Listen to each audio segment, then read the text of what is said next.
The winning run continues. The clean sheet run continues. One title rival drops points. The other takes a beating at Wembley. Man, the running is really hotting up now, isn't it? This is the Blue Monday podcast.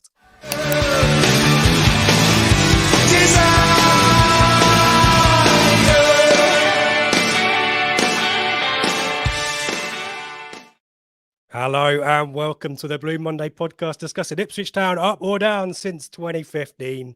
I'm Richard Woodward and this is the Flagship show, available live on YouTube every Sunday night and on podcast shortly afterwards.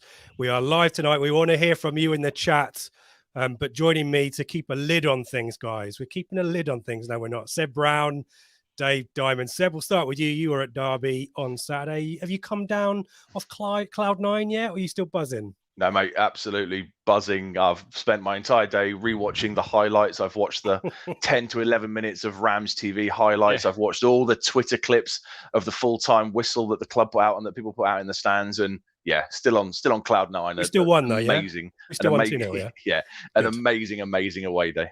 Dave, how are you? I mean, we both followed remotely. We need to declare straight off the bat. Yeah, we did. I must admit, I did catch the second half. I managed to catch the second half, but yeah, it was impressive, wasn't it? And yeah, we'll get onto the goals. I mean, the quality of the goals were just on a totally different level. Spoiler alert! But yeah, what a performance! Yeah. What a performance! Yeah, it's been a good weekend a good Saturday for Ipswich as well. We need to mention friend of the pod in kind of inverted commas, Fabio Wardley, who's now 60-0. Pretty comfortable by the sounds of things. Maybe ended a little bit prematurely, perhaps, but and that's the limit of my boxing knowledge, chaps. But congrats to Fabio. I was hoping that ITFC women would have some positivity to talk about as well, but sadly their game was postponed. So we are going to drill into Derby in great detail. But first off, let's see who is with us tonight. Gary, great to have you with us, one of the Telegram VIPs. Lee's here as well. Charlie,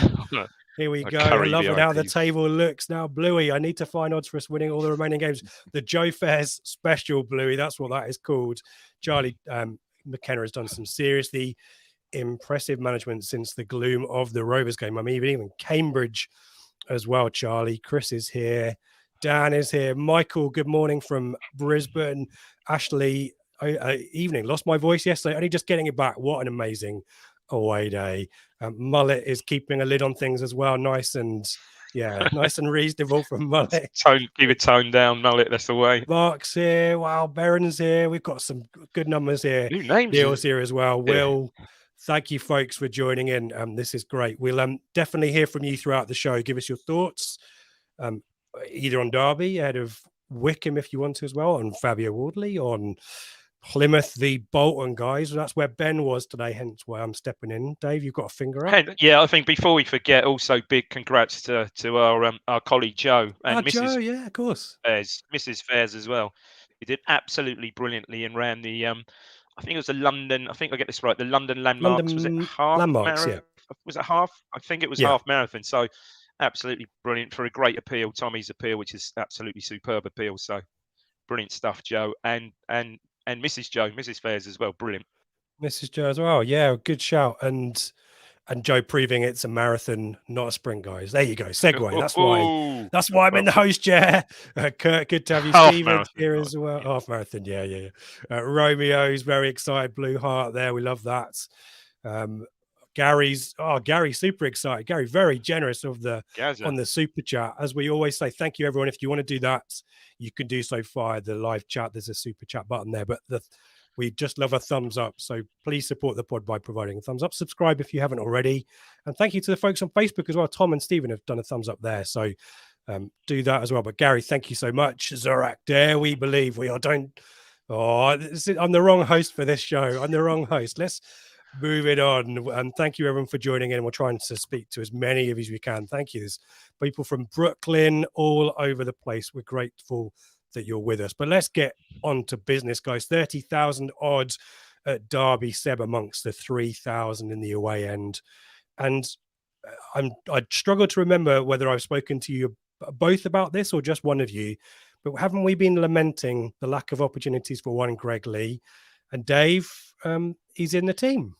Yeah. Probably not the circumstances we'd like.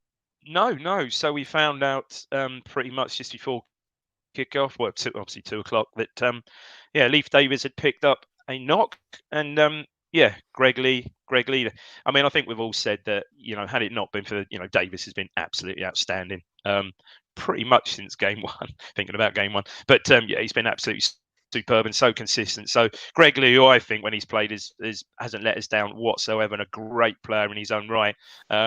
I think it only started 3 games, I think, up till yesterday. So and I don't think anybody. You'd think you'd miss Davis going forward. I mean, look at his sheer number of assists. But I don't.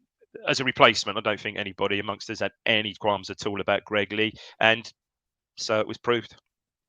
So it's proved. Let's have a look at the teams here. This is the Sofa Score representation of that. Seb, we were talking about Derby on the pre-match show live on Friday, and your suspicion was that whilst this might be the way that the back 4 ended, it was a bit of a back 3 for a time.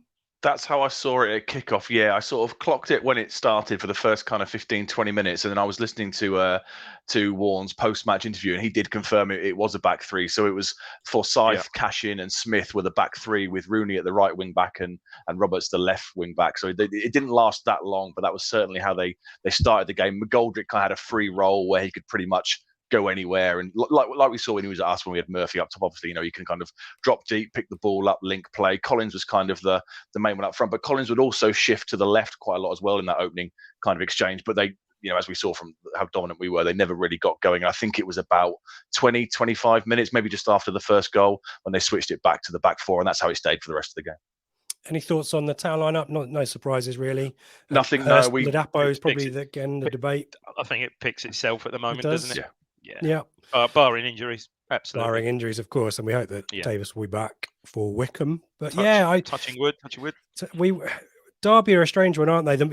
We talked through this on the pre-match, and the more research I put into it, the more confident I felt. And a question for you, Seb, having seen them now in the flesh, do you feel like Paul Warren's a fit there at Derby? Is this the kind of play that Derby fans want, maybe?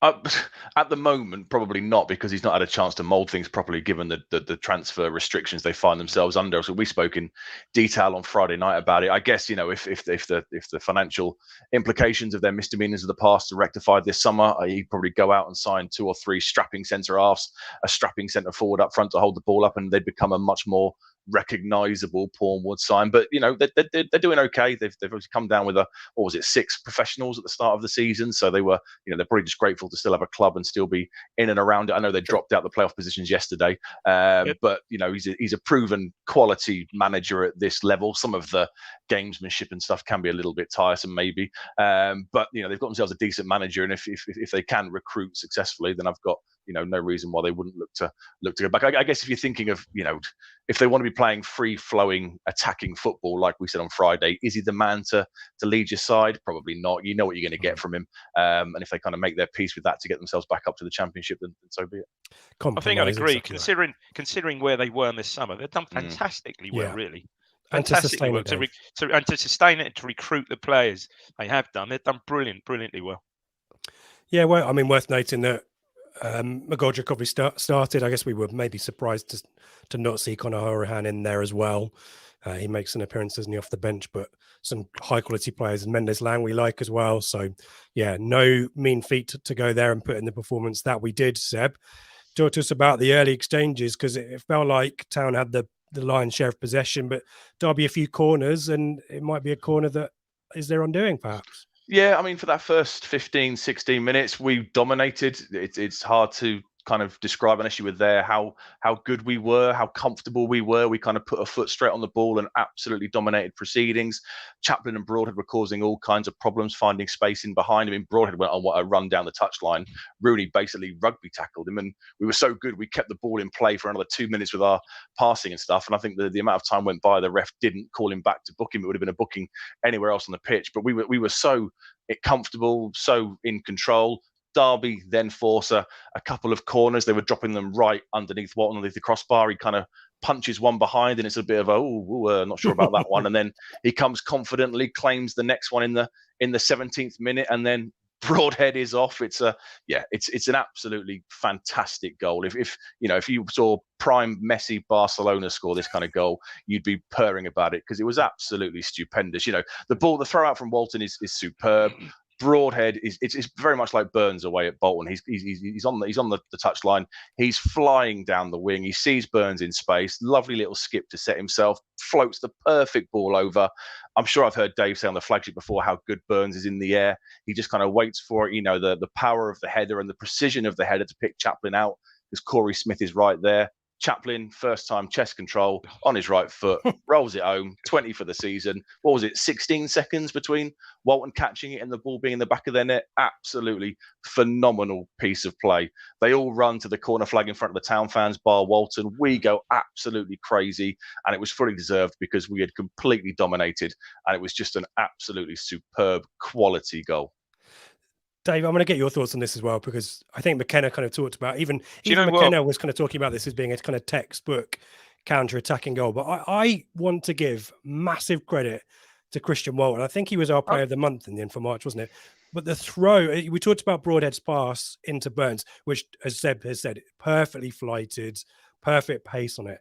But the throw from Walton is what starts this move, and it shouldn't be underestimated how significant that was from him to get everything moving.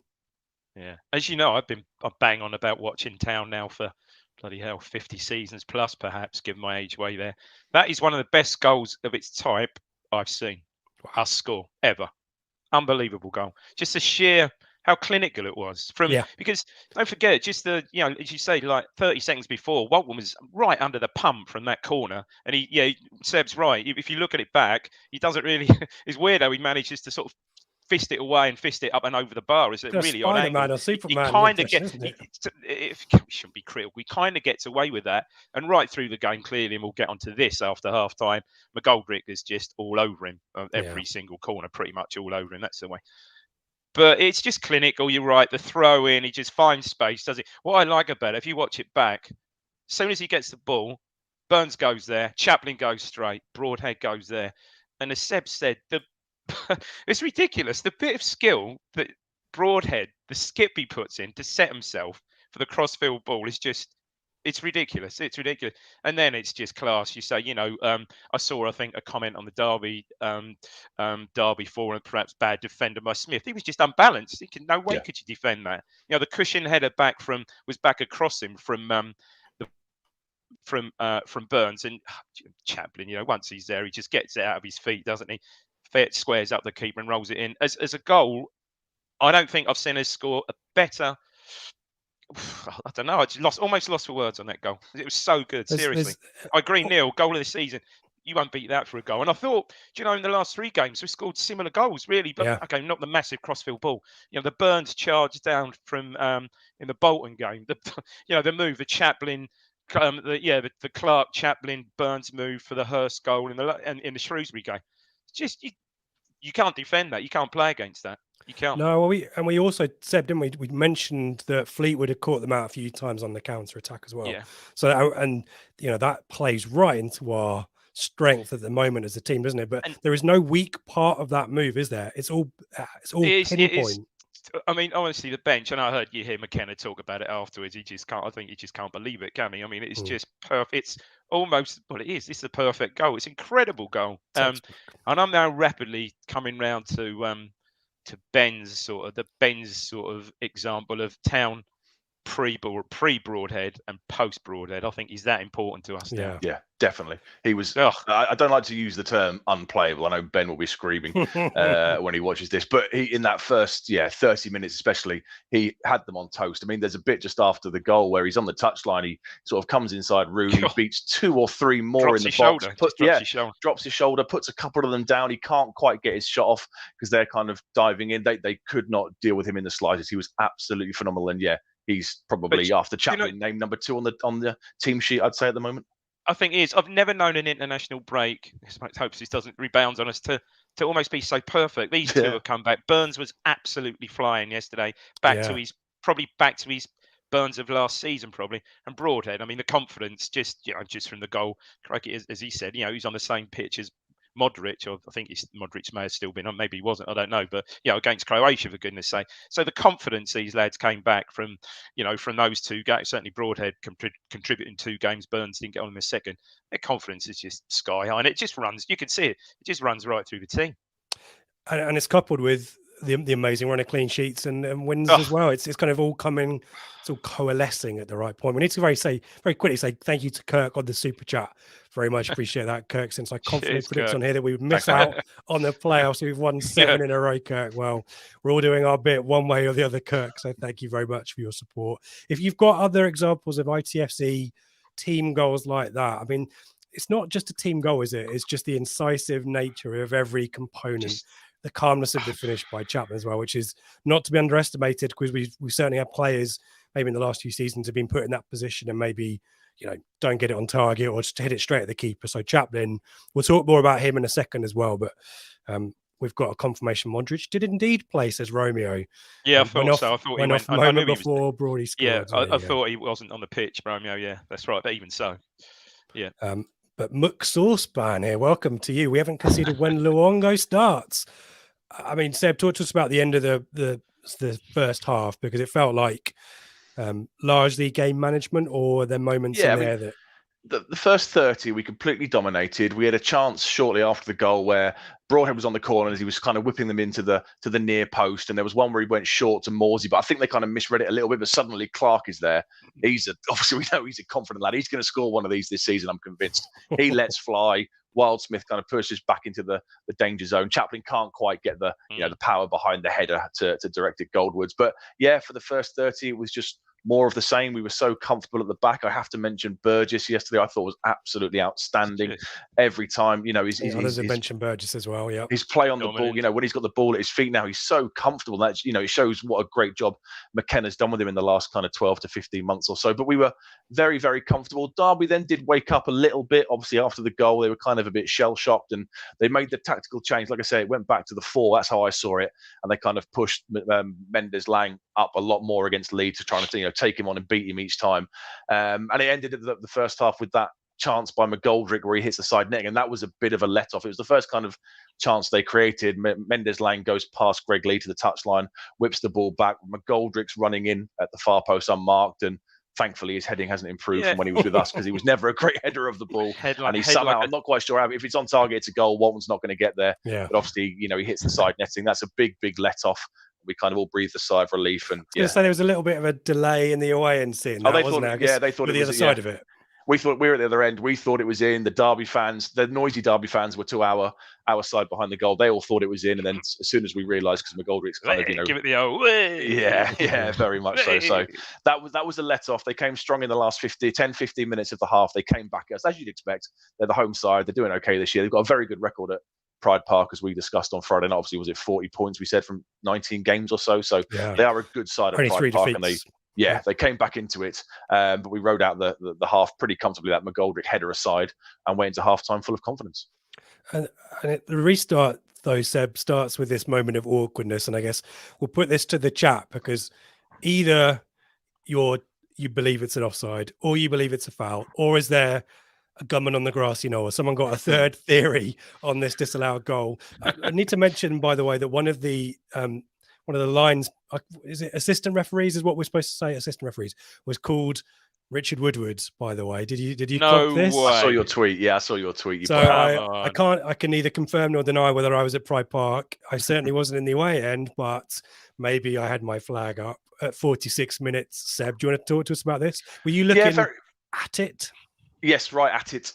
Very much like the Bolton game with the saved penalty. It's a crucial part in the game. So shortly after half time, so they came out. They were strong, as you'd expect. Warnes kind of got into them at half time, and they forced a couple of corners. And in real time, personally, I didn't really see anything wrong with it. It was a flicked header. Cashin kind of gets a run on his man and flicks it home, and we kind of all thought it was in. There weren't that many protests from the Town players, I have to say. If it's, I'm not sure what it still is. Is it offside by McGoldrick as he looks to kind of stick it in the net? Is it a foul on Burgess? I think was blocked off. Luongo maybe was blocked off. McGoldrick was on Walton as well. But in all honesty, none of us really kind of, there were no massive protests from the Town fans. And then, of course, we all see it's been ruled out. And yeah, again, just like the Mason McGoldrick header, we start giving the stick back to the Derby fans. But in real time, I have to say, it looked a bit of a let-off because I couldn't really see what was wrong with it, if I'm being totally honest. The common thread here is a foul on Burgess, but personally, I think it looks like McGoldrick's offside, and he's not interfering with play until he starts interfering with Walton, and then I think he also taps it in and goes off to celebrate. So yeah, Dave, what you have him? I think that's the obvious one, surely, isn't it? Because you see blocking like that every single corner, and I didn't think it was, I think Burgess or maybe Luongo, someone you see goes down, but every single corner you see that. So I think perhaps McGoldrick isn't cute enough there, really. McGoldrick perhaps, with hindsight, would have just, the ball goes in the corner and McGoldrick just sort of walks away to celebrate, but he absolutely celebrates himself, doesn't he? Obviously scoring against his old club, he's got no problem with that, and sort of wheels away, punch in the air. So maybe he should have been a bit cuter then. But if it had been the other way, other way round, would have felt harshly done by, I think. Very so. I much think so. we did get definitely away with that. Yeah, I think so. So we've, through the chat, thank you everyone for your contributions. We've confirmed absolutely nothing. Both sides of the debate feeling like they've definitively, we've got Flim Flam officially a foul on Walton. I want to see your source, Flim Flam. Well, Warren came out and said it was officially a foul. I don't remember him saying what the if it was on the keeper or if it was on one of the defenders. I don't know, but it wasn't the offside. It was a foul. Apparently, didn't the lino? So you hear this after every game, though, like this, with a contentious decision. Apparently, according to one of the Derby players, didn't the lino apologise afterwards? Yeah. Apparently so. Yeah, apparently. I think who's mentioned here about Derby players not disputing it. I don't know if you can not really confirm that, Seb. Apparently, it was the other assistant referee. It wasn't me. But Derby players didn't appeal. Is that, you can corroborate that? What do you mean didn't appeal? As in they didn't look too upset with the decision. I think they weren't chasing the ref. No, but I think there was definite kind of bewilderment, thinking what's it been ruled out for? And if you hear that, if you listen to the EFL commentary or even the Derby commentary, he's not convinced. The referee sort of jogs back to the halfway line and doesn't seem to be making a signal, and he thinks it's a goal, and then he says, "Oh, hang on a minute." Now the ref then blows and get on with it, sort of thing. Well, the only thing we know is that Derby's goal did not count. I think either way, it's a bit of luck back for all the luck we missed out on that first half of the season. It's a great time for them to score, isn't it? Yeah, it would have been like Bolton with the saved penalty by Walton. It's it's just after half time, and again, like we said on the Bolton flagship, it could have completely changed the game again. Yeah. I mean, the harness decision, against Barnsley, 2 more points taken off. Yeah, exactly. Off them, we're finally getting some luck back for all the crap from the first half of the season. Exactly right. Well, there's more of that to come later on as well in the other games. A warning shot, 65 by Chaplin. Seb, are we starting to get back in control as the half gets into the midway point? Got a little bit scrappy, a bit nasty. A couple of horrible challenges from Derby. I mean, Collins went in on Broadhead, and the Derby fans were giving Broadhead loads of grief. But it was a nasty challenge, I thought. And then later on, somebody goes in on Harness, so they kind of resorted to free kick almost straight away. Cashin got booked, which is why when we come to the second goal, why he couldn't really touch Burns at all.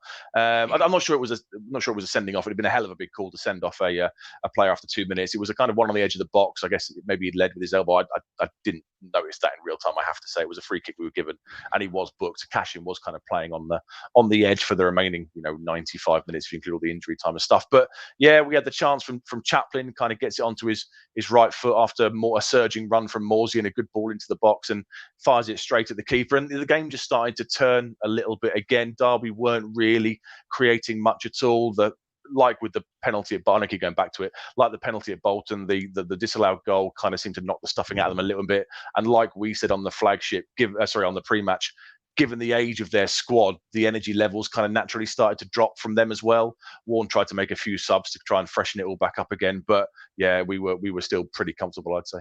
And there's a double change literally before the second goal, isn't there? I think Harness comes on. Who else comes on? Can you remember? No, I can't. You can't. That's fine. I should have done the research. I think came on for Clark. Clark got booked for a ridiculous time-wasting offence. Yeah. He wasn't time-wasting. It's what you see week in, week out. It was kind of when Derby were on top, sort of towards the end of the first half. He took a little bit of time over a throw-in and ridiculously got booked. So it made sense Danassian coming on at that point. Fair enough. Before we talk about the second goal, Chris Rand here, the 72 with it, 76. 100,000 followers, the same number of people at Wembley today for the Pizza Cup final, posted earlier that the first goal might be the best counter-attack I've ever seen. Not my words, the words of @the72 on Twitter. If Man City scored that last year, or prime Barcelona scored that, it would be everywhere.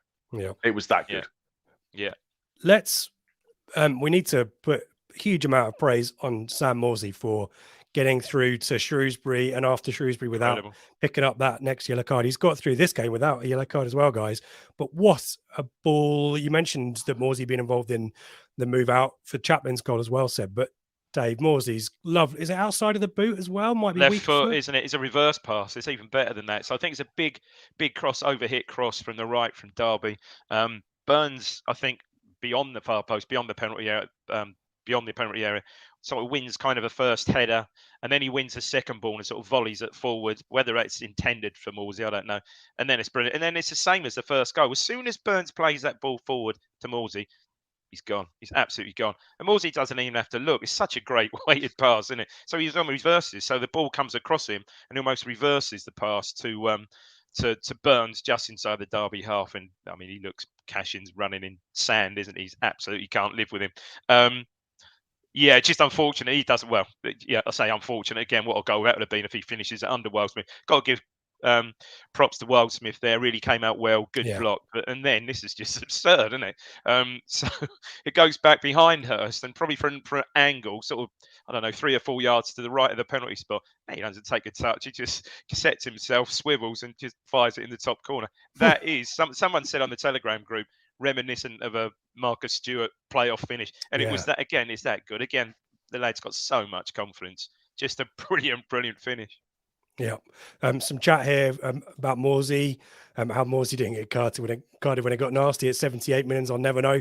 Also, I quite liked, I don't know whether it was the town behind the scenes. I think it was for the goal, but Morsy's doing a team talk whilst they celebrate that second goal. I noticed that, which I thought was great. Dan C mentioning Morsy, obviously fasting right now as part of Ramadan. Simply brilliant. What a player we have. Chris, how many tackles did Morsy make yesterday? It was incredible. And now adding in a kind of an attacking sense as well. Seb, do you want to tell us anything about the goal? Maybe the contribution of Burns. Phenomenal. You can divulge your thoughts on the second goal if you feel like you need to. I've alluded to it. It's your call. But so I just very quickly, I'll ask you a question about Burns, and then you can hold your hands up if you want to. Yeah. I think that's the fastest I've seen Burns gallop at anyone this season. It just about electric pace. And it's the way he goes again. You know, he does well to kind of get ahead of him, and then he goes again when he gets past Cashin into the box. Yeah, when Burns were on his put the afterburners on and kind of hit it to the keeper, I thought the keeper had caught it.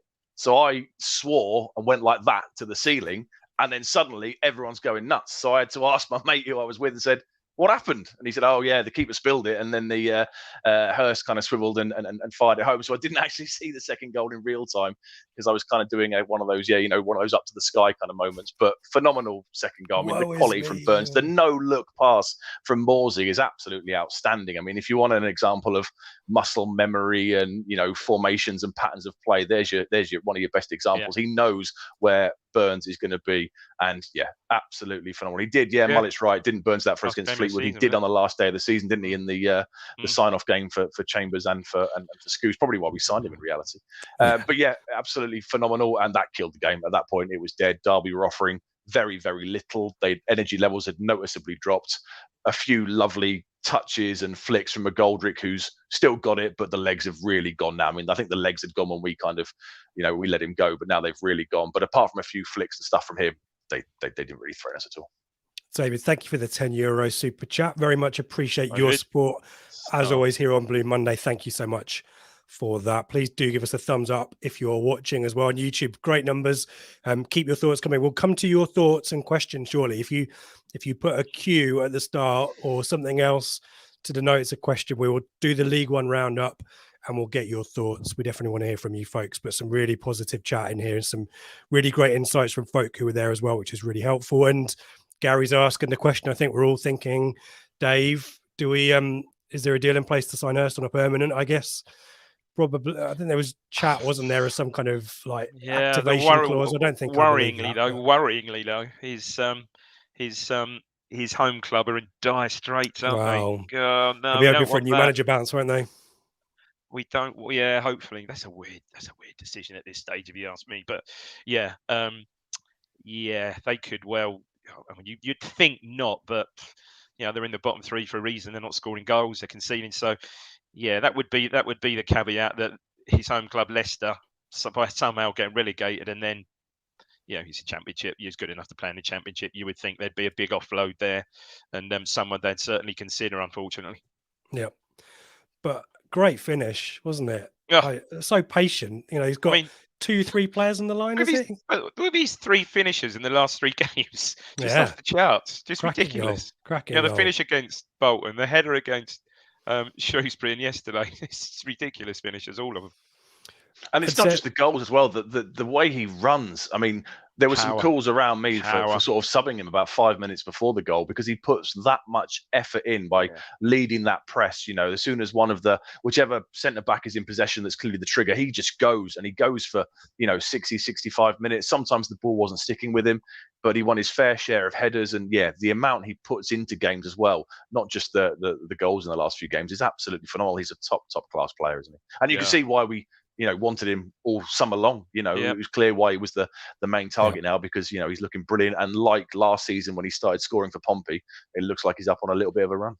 And I think it's the fitness. Those first few games, I thought he looked a bit raw and off it, didn't he? But give him a month, 6 weeks under the current coaching regime, and he just looks a super player. And the game seen out pretty comfortably by all accounts, Seb. And then those scenes at full time. Talk to us about that. Absolutely brilliant. Yeah, seen out very, very comfortably. I mean, when that second goal went in, a lot of the Derby fans started to leave, and the stadium was probably only 2/3 full by the time the final whistle goes. And then we've all seen the stuff the club's put out, and it's hard to explain how good that felt. That and Bolton, I think, was a better performance. Yesterday wasn't an amazing performance, but it was a much better away day yesterday. It was absolutely phenomenal. You've got 3,000 Ipswich fans, you've got McKenna and everybody walking over. McKenna's pumping up the fans, telling them to sing louder. We're bringing back, we're going, the Town are going up, all the chants are back. And we all stayed for about 10, 15 minutes or so after full time. We're all just singing outside. We're all singing. Absolutely phenomenal. Absolutely brilliant. If you could bottle that feeling and sell it, Christ, you'd be, a multi-millionaire. There is nothing like it. When you've got them all coming across and, they're giving it to us, we're giving it back to them. It's absolutely brilliant stuff. And an absolutely top class away day, 8 to go. And phenomenal. Do you think Craig's mate, Yellow Shoes, is finally doing the business? I think. Well, I was going to ask you this, Dave. So rewind us back to I'm going to have to do it back to January. I remember I dialed into the Radio Suffolk phone-in because I felt so strong about this, that everyone was getting very catastrophizing our situation. We knew that the signings were going to come, they were definitely needed. But looking back from that point to now, could you have expected that we'd go 11 games unbeaten, 7 wins in a row with 8 clean sheets? No, who could really? I mean, it's just absurd, really. Yeah, okay. On the face of it, those home games, the Morecambes, the Forest Greens, the Burtons, etc. You'd expect that, but these were tough away games at Burton and Derby, and look, as we know, the sort of away games where in recent seasons we just haven't quite had enough. Maybe perhaps we're a bit harshly done by at both Sheffield Wednesday and perhaps to a degree Plymouth away, but we always seem to have come out on the wrong end of these games away, these big, tough, when it really matters away games. But not now. You just go into games now, they must be just absolutely buzzing with confidence. There's so much, goals right through the team. It's just, I think it's fantastic, absolutely brilliant. Yeah, I don't want to get. I know we discussed in the green room, and I said I'd try and keep a lid on it. But no, look, I'm going to put Moscow Blue Mule's thought up here. Please keep my feet on the ground, chaps. It's really hard to, though. It's hard. We're so good. We are exceptional side at this level. We are phenomenal. We're going away from home. We're absolutely bossing games. We haven't conceded a goal for 79 years. It's just absolutely phenomenal at the moment. These are the kind of reasons you want to be a Town fan. We haven't had it. Let's be honest. We've had one good season, 14-15 in the last 20. Full, really, was it? Yeah, maybe at last 18 years or so since Royal left us with the 2 playoff seasons. So it's hard to explain how good a side we are at the moment. And Yeah, I shouldn't get. Squad, I think we're going to win the league personally. I think we're going to win the league. You know what? It's not just a side, is it? It's a squad. I mean, the squad is just.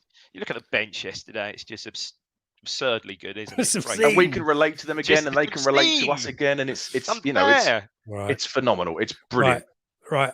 Well, I've never repeated. We've got the toughest run of everyone, but I do have a question. So I've got to. It's my job, guys. But we've just beaten Bolton in their backyard, beaten Derby in their backyard. Well, it's a really good point, Seb. So Chef Wedder just lost. I just want. Yeah, well, we'll get to that as well, Dave. We'll get to that as well. The script is not helping me out with trying to keep people's feet on the ground. I just wanted to ask Seb whether you were at Bolton as well, weren't you? Yep.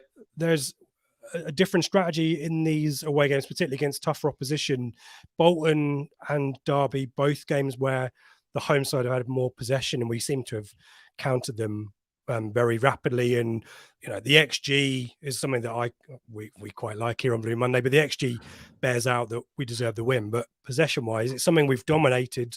I think there's only 4 times, including these 2 matches, where we haven't had the lion's share of the possession. Have you noticed an evolution of the style or a strategy from McKerr in these games? Yeah, we've just mixed it up a bit. We've learned how to do things slightly different, I guess, haven't we? We've those 2 games in particular, Bolton and yesterday, were very much counter-attacking, kind of the way we set up. But we did it earlier in the season as well. I remember being at Sheffield Wednesday, and I think both those goals were kind of counter-attacking goals. So it's something we've had in our locker for a little while.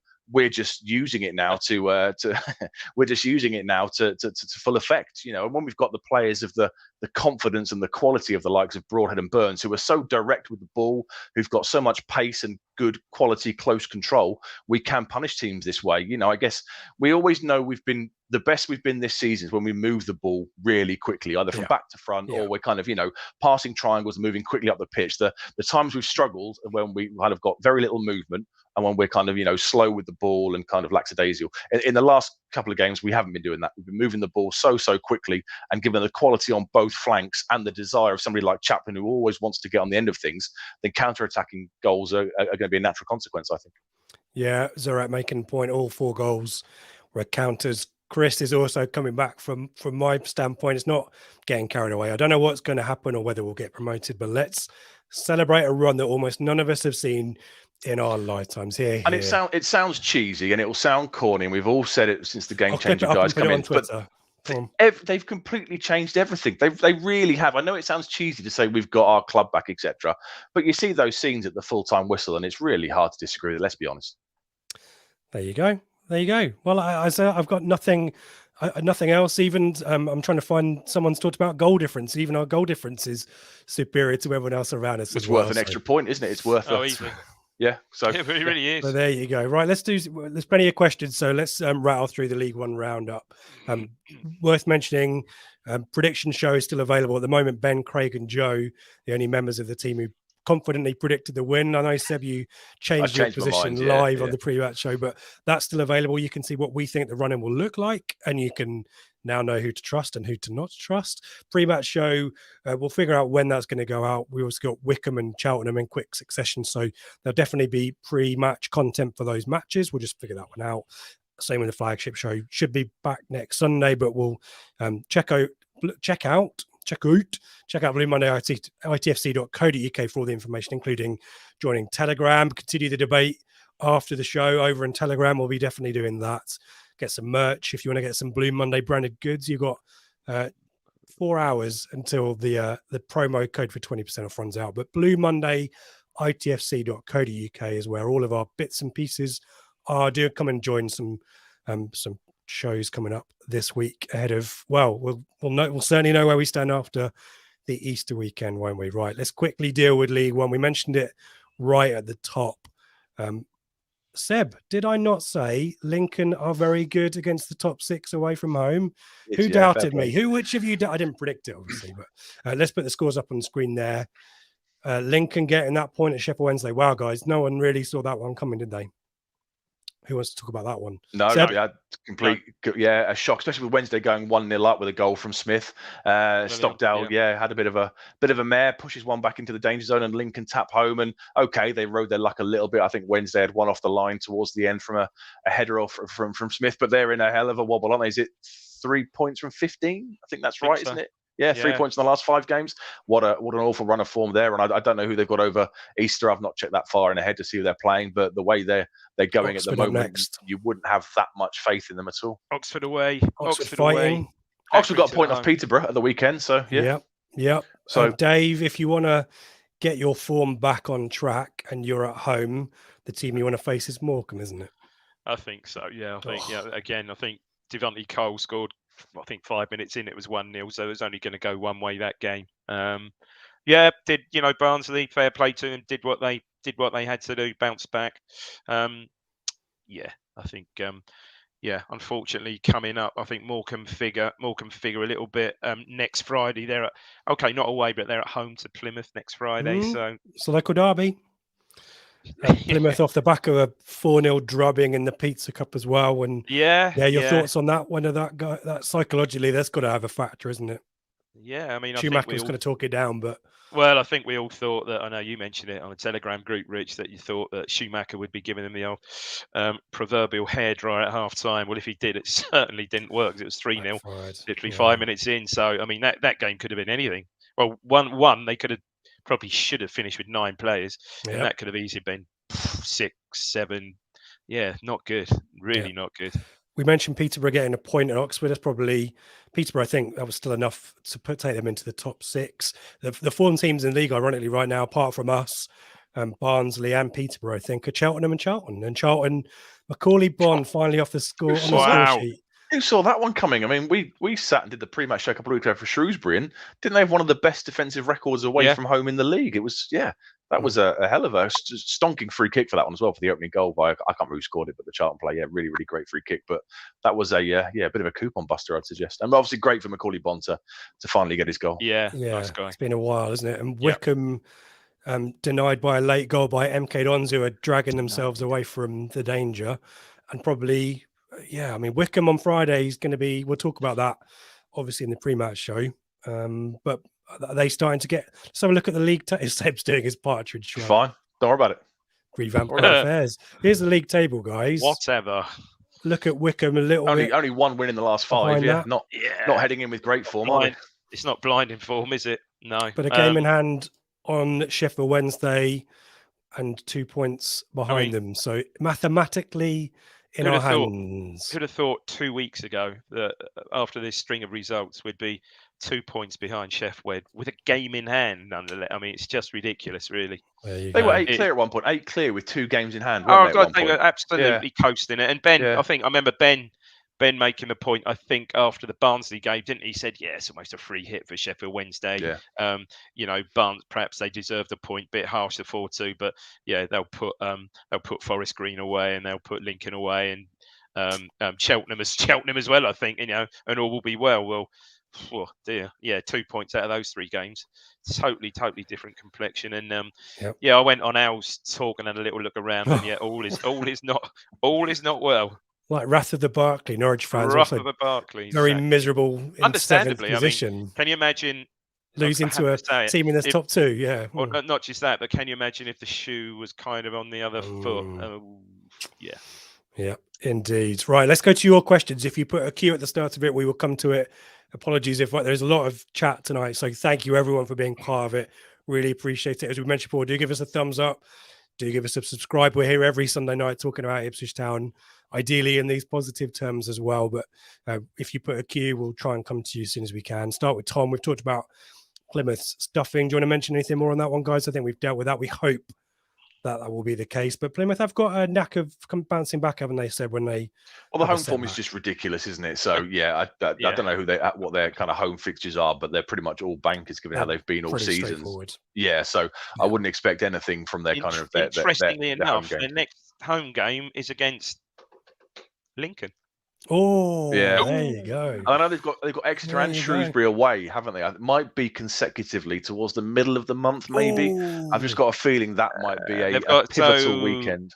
No, Morecambe away, then Easter Monday, Lincoln at home, and then the following Saturday, the derby, Exeter. Exeter. And they've still got to go to Shrewsbury as well, who are no mugs, to quote an old favourite. We would love it if they beat them. Yeah, we'll try and rattle through these quickly if we can, guys. This one pretty quick because I'm not sure any of us can answer this one. Maybe Seb. Chris Horn wants to know: is there a good place to go out in Fleetwood? No. No, there you go. Skip in on. We'll cover that in the pre-match show in a few weeks' time. Head to Blackpool, but that's not saying much either. Yeah. Yeah, there you go. Mullet, Dave. Goal difference or points? What will be the biggest gap between us and whoever finishes below us in second? Well, let's put it first, or say let's put it second. So put it till we finish second. Honestly, think now it'll be points. Honestly, do. Yeah. Moving on. Not saying how many. Moving on. Saying how many. We'll win it at home to Exeter. It's in the stars. Yeah, it's my birthday on the Sunday, and I'm going to see in my birthday on the Cornhill at 12 at midnight, chanting, "We've got Super Kieran McKenna after we've won the league." There's an invite to everyone. It's going to be amazing. There, you know where we'll be after that. We'll be at the Greyhound first, definitely. Oh dear. Zorak. Question for Seb. Rate Edwards dancing. Oh, I haven't seen. Loved it. It's in. Recreate it. It's in the post. Town in 5. No, it's in the stuff they've done at the end. Yeah, brilliant. Okay, I haven't seen that yet. Edwards barely features. He gets a handful of minutes here and there, but it shows the spirit and the togetherness in the squad. Yeah, absolutely brilliant to see. Fantastic. One word answer. Can we, from Neil? Will we go unbeaten? I mean, can we? Yeah, it's not impossible, is it? Will we? Unbeaten. You guys say it's unlikely, he thinks we will, isn't it? I think. But hey, as we said, might all be virtually done and dusted by Barnsley away on the 25th. Who knows? So, I'm not the host for this. I think too many years of disappointment. I put us. I think I had 7. I had a 7-2-1, so I'm already off to a bad start because I had us drawing yesterday, and I think I did perhaps have us losing at Barnsley, but yeah, all the others pretty much. Maybe. See, I had us losing at Peterborough. That's still. Well, maybe it was Peterborough. Yeah, that's still the one I'm worried about. Having seen Derby against Wednesday, and I kept seeing the spacing behind the fullbacks. I think Broadhead and Burns might have some fun away at Oakwell, but for some reason I don't know why Peterborough. Maybe it's our record there. Maybe it's the fact they're in a decent run of form. Maybe it's the fact they're a side full of goals. I just think that's going to be a real tough one. Well, so we'll only win it 2-1 as opposed to 3-0. Oxford have given us some hope maybe as well. Good job on answering these questions nice and succinctly, guys. Rob, question on a scale of 1 to 10. How significant do you think our January signings have been? David, you talked about this briefly, didn't you? Yeah, I mean, I think Rob is heading. It's not far short of 10, really, isn't it? It really is. Yeah, even Luongo, guys. Oh, Luongo, just we haven't conceded a goal with Luongo in the side. He's absolutely been complete revelation. And you're not telling me these 3 or 4 games, 3 games was it? Well, Morsey was sitting on these 9 yellow cards. The influence he had on that, I think he was, massive respect for Morsey for managing that. But I think a lot of that has got to go down to Luongo as well. Just his general physical presence in there, and his experience. Absolutely great signing. But all 3. I mean, Clark yesterday looked. Well, I saw it something like rampaging, isn't he? He's just a great, and we all love that, don't we? But like I said at the outset, I'm rapidly coming around to Ben's thought process on this team can be looked at post Broadhead. Yeah. Clark's going to score the goal that takes us up. There you go. Can you imagine? 20 yards. Michael, have we ever made any signings in signings in January that have changed the team's results? Yeah. Seb, talk about the belief of the fans as well, though. Yeah, I mean, that's where we are. Obviously, 2000 is the one, isn't it? Bringing in Marcus Stewart, you're strengthening from a position of strength, which is something we never did annoyingly under Mick in 2015, which we should have done. We couldn't really do it in 2005. I know we brought in Darren Curry, but we were so skint we couldn't really go out and buy any kind of real quality. But yeah, having seen these additions come in, we all kind of liken it to 2000, and that just increases the belief amongst the fan base, doesn't it? We've added quality to an already very good squad at this level. It took a couple of months maybe for some of those players to kind of bed in and get up to speed and get used to the way we play football, but they're now all integrated and look at the results. Yep. Kev here, Dave. Do you think our running on our current form is harder than the other big 3, given lower teams are picking up points from our rivals? Interesting. Kind of opposite thought to what I was saying, that we've got Peterborough, Barnsley, Wickham, but Lincoln, Cheltenham, Exeter, these are teams that are upsetting things a little bit, aren't they? Yeah, they are, but you've got to be, the way we're playing, Rich, you just got to be confident. You're confident that it's not going to get it's famous. I know we're playing Wickham on Friday, so I'm really crossing everything, touching wood here. You're just confident of a good start, perhaps a goal 15, 20 minutes, and other team has to come out and we build on that. We, especially at home now. Yeah, again, famous last words. Yeah, this will bite me in the arse, I know, but we just look almost impregnable. We do. I mean, 8 clean sheets. No, but honestly, though, we do, though, don't we? 8 clean sheets in any. Clinton Morrison said on the I was going to EFL mention show, Clinton Morrison. It's ridiculous. It is. It just doesn't happen in in pretty much any form of professional football. 8 clean sheets on the spin, absolutely ridiculously good. It's a record in the EFL this season as well. I think Preston had 7 as well. Do we know what the all-time EFL record? I don't know, but we'll find it out. Someone will post that in a minute. Will help us out with that. Yeah, Dave, who's going to win the Masters? Oh, that's a shout because the Liv guys are playing, aren't they? Oh, do you know what? I don't know. I mean, Scheffler is so consistent. I say up until kind of last week, to be fair, at the end. Do you know what? McIlroy's hitting the ball. So I was going to say it's time for McIlroy. He's hitting his driver ridiculous. So it's got to be his turn. So I think I might have a little flutter on McIlroy next week to finally break that Grand Slam hoodoo sitting over him. Seb? Shooter McGavin. Good shot. A question for you then, Seb, from Dan. Does Ladapo get started over the Easter weekend? Big ask to have Hurst put in those effort levels in games in quick succession? Potentially, maybe. I think he'll have a role to play between now and the end of the season, but Hurst, the man in form, he's 3-3, tends to score in streaks. Wickham, although Ainsworth isn't there anymore, have still got the same big units at the centre half. So I think I definitely want Hurst against Wickham, and he's had pretty much a full week. I know it's on the Friday, but it's pretty much a full week. And then you've still got then 2 days to recover before the Cheltenham game. So he might not make the 90 minutes in either game, but I'd certainly have him, I think, starting given how he's playing at the moment. I think you're right. I think he'll definitely start against Wickham. And wouldn't be surprised to see Ladapo starting. Obviously, depending on the Wickham result, if a win, wouldn't be surprised to see Ladapo starting maybe at Cheltenham. But I think he'll certainly start. He'll certainly start Friday. Moscow Blue Mule. There we go. This is the kind of question we need. Bring everyone down. Could Leicester come calling for McKenna? He could also go to Chelsea. They've sacked Potter while we've been on the air. Oh, really? Potter's gone. They're going to do a swap, aren't they? Potter to Leicester and honestly, Rodgers to Chelsea. Would it not surprise you? Maybe, Rodgers back to Chelsea. Would it surprise me? Rodgers could be a weird one because he could end up getting sacked and then falling into a bigger job. I mean, it's nuts, isn't it?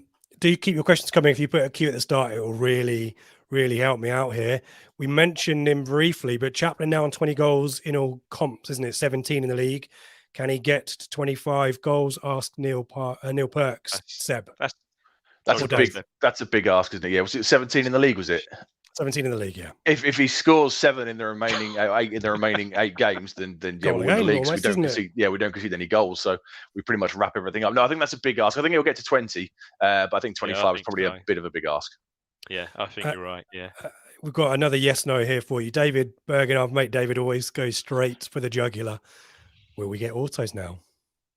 David, I honestly think we might. I think we will. There you go. I think we will. Seb? Yeah, I think we're going to win the league. I really do.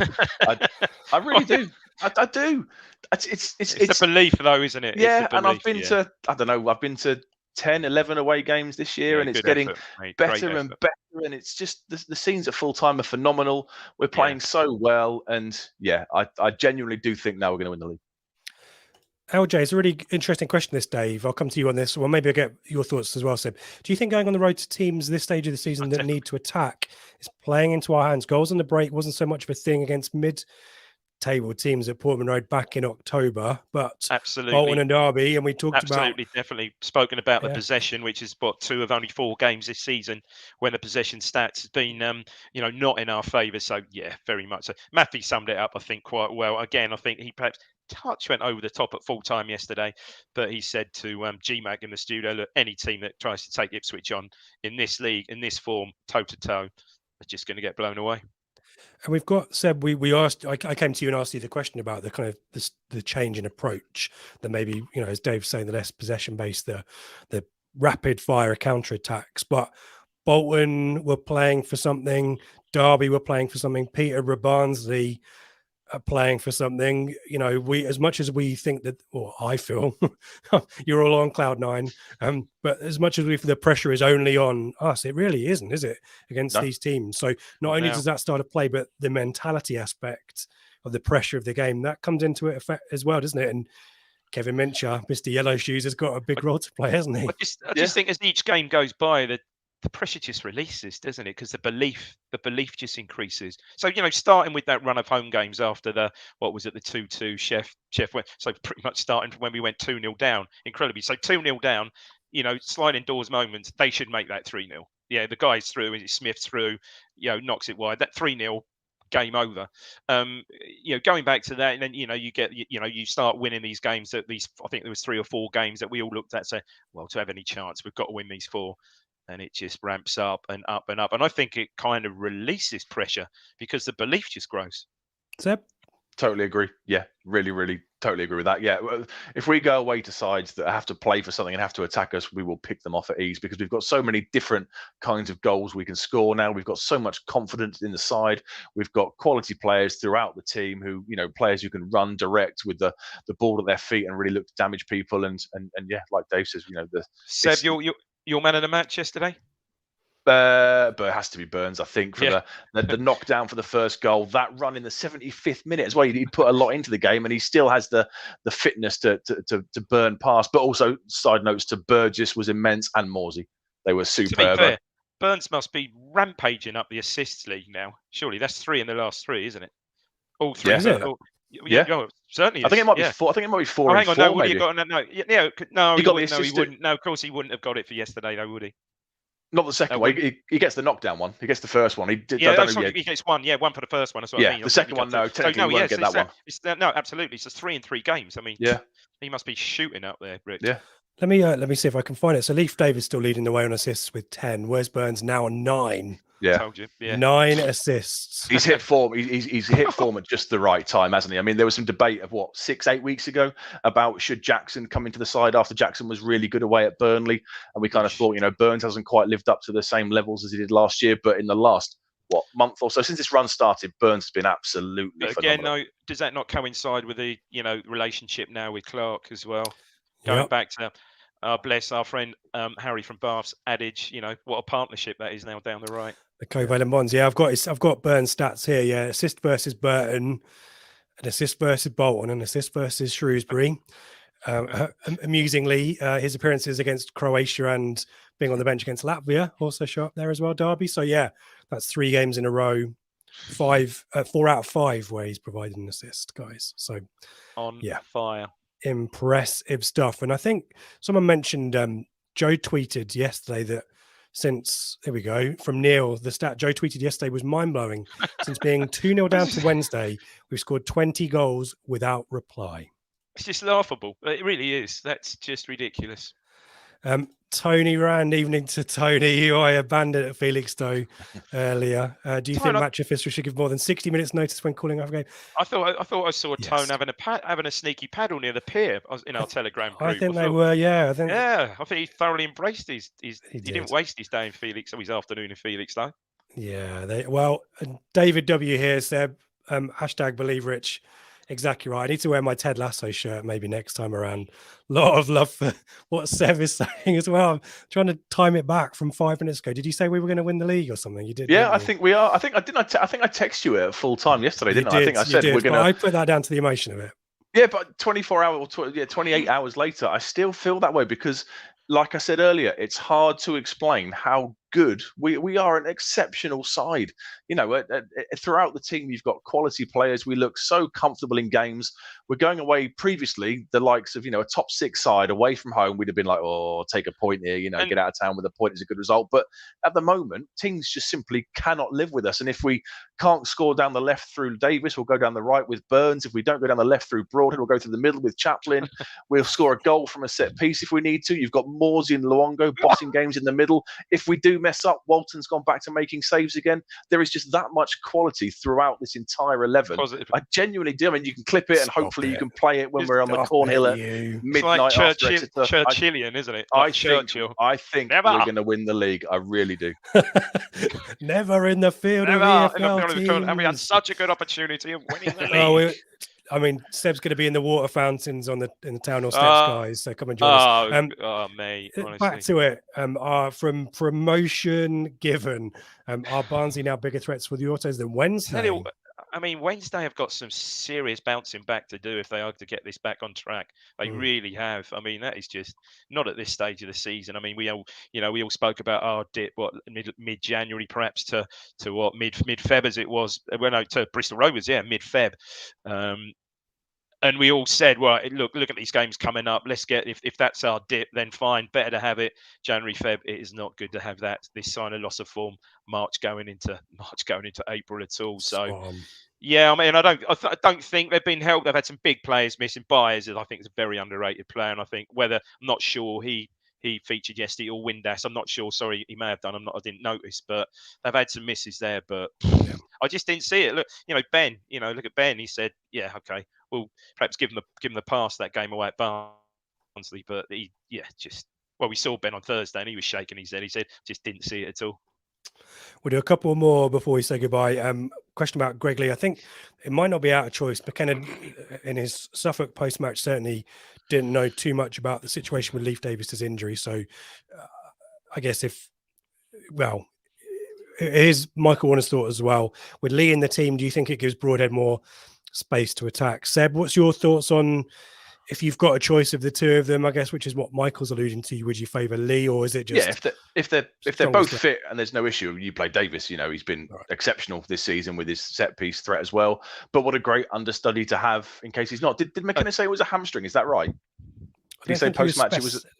Okay. I think it's just a knock. I think he said in training. Fine. Okay. If there's any risks, you don't risk it. Maybe against Wickham, it's useful to have Lee in the side, given the height from set pieces. I know Ainsworth has gone, and they might be trying to change things up a little bit with Bloomfield, but they're still Wickham. Maybe the extra leap from Lee because he won a good few headers in the box yesterday. He's a more than capable kind of deputy. But if they're both fit with no issue, you play Davis. And I think if it is from my thought, if it is any sort of hamstring, even a slight strain, that's 2 weeks minimum. Don't risk it. And you don't risk it either. I know our medical team this season are just unbelievable in getting players back match fit as well. But if that's any sort of hamstring strain, I'll be very surprised to see him. Certainly, I'll be very surprised to see him starting at all next weekend. I would have thought. Yeah, Zorak's confirming it there. But as Seb said, and we've all said, what an understudy. Yeah. I think we've got a super chat as well. LJ, thank you so much. Off for lunch and a few drinks. Thank you, LJ. See you next week. Looks like Chicago, LJ, isn't it? Let us know where you are, LJ. Looks like Chicago. I think. Somewhere where it's lunch. It's the Sears Tower, isn't it? Yes. Looks like Sears Tower. There you go. Nice. Thank you so much. Well, I feel like I need to end with a question that kind of summarizes the level of feeling, certainly from the two contributors we've had tonight. George asks, best spot in town for the open top bus, Seb? It'll be ending up on the corner. It'll be reminiscent of 23 years ago, whether it was. We'll all be on the corner. They'll come out. You can still stand on it, can't you? Yeah, it's got steps and all sorts now. It's going to be very fine. The one thing drunk people can deal with is slippery surfaces and steps. It'll be fine. Yeah. All I've got to say is, have you walked past Debenhams? Probably not in the last week or so. There's scaffolding up. Where else are you going? Oh, back in the day, sort of 78, there were bus shelters. I mean, way before your time, boys. There were bus shelters, metal bus shelters on top of the, actually on the Cornhill outside the town hall, and people were clambering on top of those, and people were on the post office roof and hanging out. Well, this won't happen. Hanging out of the window and on the line of the Golden Line, which is obviously now shut, the vaults as well.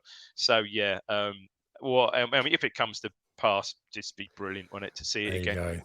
There's someone for everyone to be dreaming about the next few weeks. Guys, thank you so much for your unbounded optimism, making me feel very uncomfortable. Thank you, everyone. Really great numbers. Great to have so many of you with us, making so much great contributions in the chat. Apologies if we didn't get to you. There was so much stuff out there. But Exciting weekend. Hopefully an exciting Easter weekend coming up as well. Do join us here on Blue Monday. Prematch show, flagship show will always be here. Great to have you with us as well. Any last thoughts, Seb, before we say goodbye? Nope. Thank you everyone for joining. We'll go again over Easter and enjoy it. This is what football is all about. There you go, Dave. Yeah, forget second. We're going to win the league now. I'm convinced now. Convinced. There you go. Dave Diamond has said it. Everyone have a great week. We'll see you soon.